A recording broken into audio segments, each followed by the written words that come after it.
નમસ્કાર. રાજકોટમાં એસઓજી ટીમે મોટી કાર્યવાહી કરતા 29 કિલો ગાંજાનો જથ્થો ઝડપી પાડ્યો. આ સમગ્ર મામલે જિલ્લા પોલીસ અધિક્ષક વિજયસિંહ ગુર્જરે નિવેદન આપ્યું. તેમણે જણાવ્યું કે ચોક્કસ માહિતીના આધારે કરવામાં આવેલી કામગીરી દરમિયાન નશીલા પદાર્થો જપ્ત કરી કાયદેસરની કાર્યવાહી હાથ ધરવામાં આવી. આ કેસમાં સંકળાયેલા આરોપીઓ સુધી પહોંચવા પોલીસ દ્વારા વધુ તપાસ ચાલુ છે. વધુ સમાચાર માટે જોડાયેલા રહો આરપી ગુજરાત ન્યૂઝ રાજકોટ.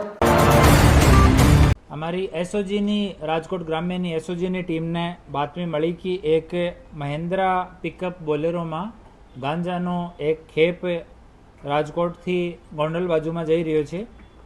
तो एमां तपास करता आ बोलेरो गाड़ी ने रोकवामां आवी। आ बोलेरो गाड़ीनो नंबर GJ03BZ0318 हतो अने आ गाड़ीमांथी टोटल 29 किलो जेटलो गांजानो जथ्थो बरामद थयो, जेनी कुल किंमत 14,50,150 रुपया है।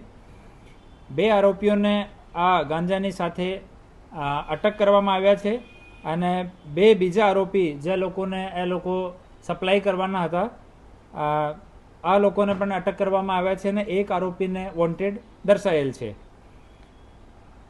आमां अशरफ उर्फे अप्पू राजूभाई पट्टा, शाहनवाज राजूभाई पट्टा ए बंने भाईओ छे અને એ લોકો ઓડિશાથીઓ જથ્થો લઈને એક ટ્રકમાં આવ્યા હતા અને પછી રાજકોટ સિટીની હદમાંથી આ ટ્રકને જવા દીધો અને પોતાની બોલેરોમાં આ જથ્થાને લઈને એ લોકો ત્યાં જતા હતા અને સમીર સનોપ દિલાવરભાઈ પટ્ટા ભાયાવદરનો રહેવાસી છે, અશફાક ખોકર ઓ ઉપલેટાનો રહેવાસી છે. આ બંને લોકોને ઓ જથ્થો આપવાના હતા અને આ દરમિયાન અમારી એસઓજીની ટીમ પીઆઈ અને બાકી સ્ટાફ છે એને ડિટેન કર્યા અને કાયદેસરમાં કાર્યવાહી કરવામાં આવી છે અને 4 લોકોને અરેસ્ટ કર્યા છે અને એક સુશાંત કુમાર લેનકા સંબલપુર ઓડિશાવાળામાં વોન્ટેડ છે.